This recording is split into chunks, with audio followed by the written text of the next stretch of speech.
Hello મિત્રો, આપણી જ વ્યથા આપણી જ કથા ભાગ 2. મિત્રો, આપણે અન્ય કોઈને જજ કરવા નથી બેઠા, આપણે આપણી જાતને જજ કરવી છે. માટે ફરી ફરીને આપ સૌને હાથ જોડીને કહું છું કે બંધબેસતી પાઘડી નહીં પહેરીએ. મને પણ આ પાઘડી ક્યાંક બંધબેસતી લાગે છે, પણ આપણે એક દીકરીની મા તરીકે અને દીકરાની મા તરીકે હું મારા જીવનમાં ક્યાં ભૂલ કરું છું અથવા મારી ક્યાં ગેરસમજણ છે એ જાણીને સમજીને આપણે એને દૂર કરવાનો પ્રયત્ન કરશું. કારણ કે આપણે આ વાતો કરીને કોઈને નબળા સાબિત કરવા છે, કોઈને ખરાબ ચિતરવા છે એવું નથી. આપણે આપણી જાતને ઉજળી કરવી છે. ગેરસમજણને લીધે કદાચ ક્યાંય ક્ષતિ રહી જતી હોય, ભૂલ રહી જતી હોય તો એને સુધારવાનો આપણે પ્રયત્ન કરવાનો છે. જુઓ બહેનો, આપણા સમાજમાં કેવી વાત છે કે કોઈ પણ દીકરો છે એ જો એમની માની સલાહ મુજબ ચાલે અથવા એમની માની સલાહ મુજબ જીવન જીવે તો આપણે એને શું ઉપનામ આપીએ છીએ? માવડિયો. બરાબર?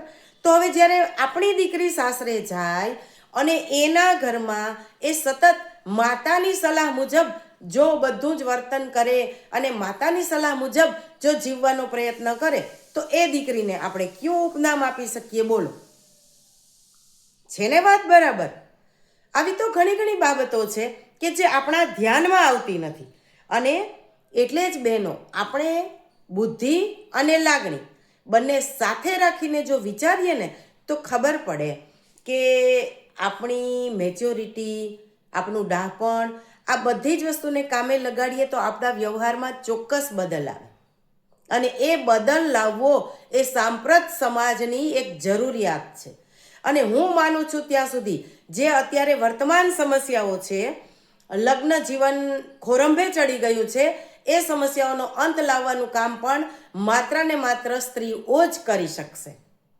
મને 100% વિશ્વાસ છે કે આ કામ આપણે જ કરી શકશું.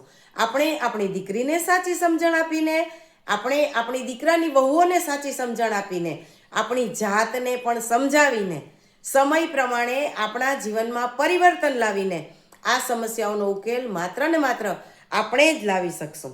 અને તેથી બહેનો, ઘણી વખતે કેવું થાય છે કે એક દીકરાની માતા તરીકે આપણે દીકરાને ઇમોશનલ બ્લેકમેલ કરીને એટલી હદે એને મજબૂર બનાવી દઈએ છીએ કે એ એની પત્નીને અન્યાય કરી બેસે છે. આ ખોટી જ વસ્તુ છે.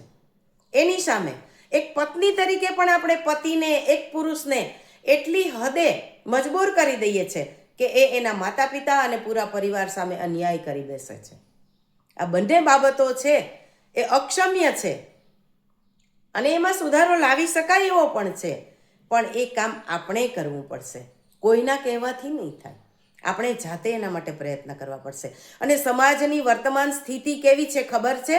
ચાલો તમને બતાવું તો ખ્યાલ આવે કે ઓહો, આવી સ્થિતિ છે. મારા પિયર તો આપણે જઈએ છે, પણ અહીંયા લડાઈ ઝઘડો કરતા નહીં. મારા પપ્પાનું ઘર છે. તો મારા બાપનું ઘર કુરુક્ષેત્ર છે કે તું રોજ આયા મહાભારત કરે છે? अरे मुझे छोड़ के क्यों जा रही हो? मेरी बात तो सुनो 1 मिनट. मुझे ना आपसे कोई बात नहीं करनी है, अभी अपनी मम्मी के पास फोन मिलाती हूँ. Hello mummy. हाँ बेटा बोल. मेरी ना इनसे लड़ाई हो गई है, मैं आपके पास आ रही हूँ कुछ महीने रहने के लिए. अरे बेटा, जब तेरी लड़ाई उसके साथ हुई है तो सजा उसको दे, हमें क्यों दे रही है?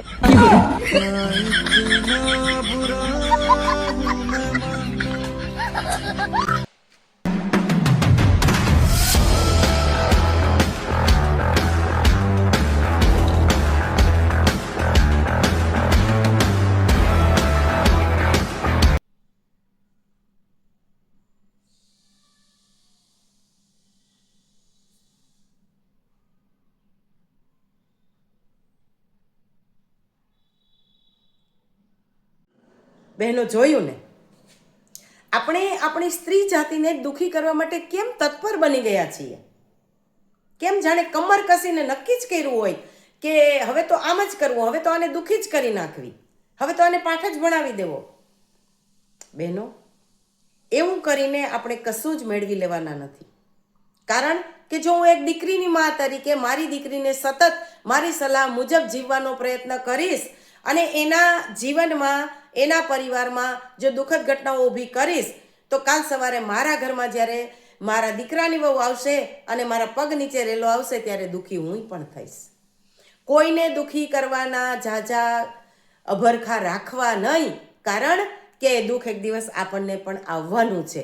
માત્ર એટલી કલ્પના કરીશું ને તો આપણે કોઈને દુઃખી કરવાનો ક્યારેય વિચાર નહીં કરીએ. ઘણી બધી વાતો કરવાની છે પણ સમયની મર્યાદા છે. કેટલી બધી એવી વાતો છે, કેટલી બધી એવી બાબતો છે કે જેને લીધે આજની આ પરિસ્થિતિ છે એ ઊભી થઈ છે અને એના માટે જવાબદાર માત્ર ને માત્ર આપણે જ છીએ. તો ચાલો આપણે જ કમર કસીએ અને નિષ્પક્ષ રીતે સ્વયં સમજણથી અને સંસ્કારથી જીવવાનો પ્રયત્ન કરીએ. ચાલો ત્યારે નવી વાતો સાથે આવતીકાલે ફરીથી મળીશું. થોડી વાતો કરીએ તો સમજવી સહેલી, જીવનમાં ઉતારવી સહેલી, કારણ કે આ તો મનેય લાગુ પડે છે. નમસ્કાર.